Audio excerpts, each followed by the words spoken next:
Welcome to WA This Week. When I was door knocking in the campaign, infill, tree canopy and density were top of mind for many residents. Today I wanted to return to this important subject. Firstly, let's look at the facts. Nedlands has medium and high density of 54%.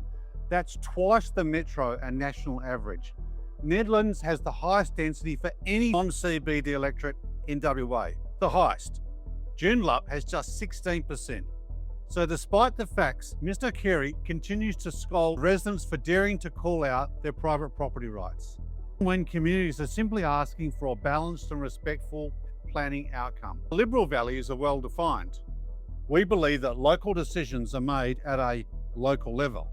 Local governments elected by local ratepayers remain one of the most important democratic checks in our planning system. But over recent years, there's been a significant shift towards centralised planning powers. Increasingly, state government appointed development assistance panels, or DAPs, rather than elected local councils, are determining the built form outcomes across in Western Australia. Residents in my door knocking discussions acknowledge the need of a growing population, especially for students, young adults and families.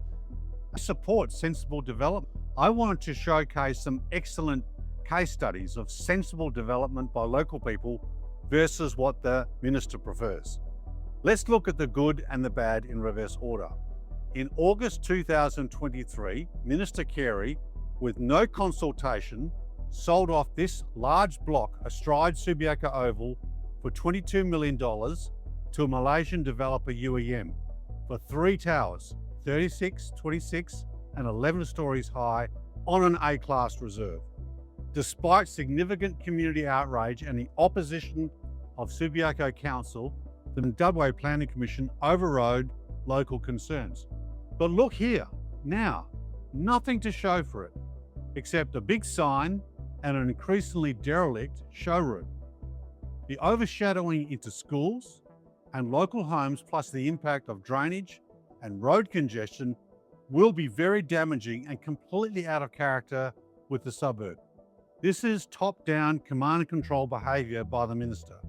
Now compare this to the initial Subiaco Council master plan that approved a medium-rise development around Subiaco Oval, in many ways essential to what's happened at Claremont. Notice the absence of high-rise, and this project has a mix of sport, aged care and many residential options. Subiaco Council's plan would have been very much progressed by now, if not for the intervention of the Minister for Planning to build a residential skyscraper that on all accounts can't find a builder. Let's look at a suburban infill example in Clark Street, Nedlands. This additional 800 square metre block now incorporates 5 dwellings. This is harmonious and respectful to the surrounds and provides greater density.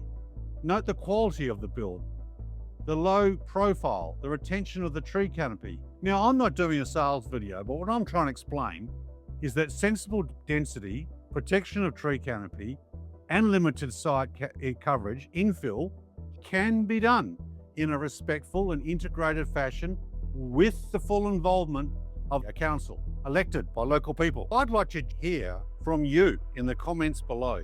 Your concerns help shape the policies I fight for and the matters I bring before Parliament. Good planning policy starts with local voices, local knowledge, and local decisions in local hands. I'm Jonathan Huston, member for Nedlands.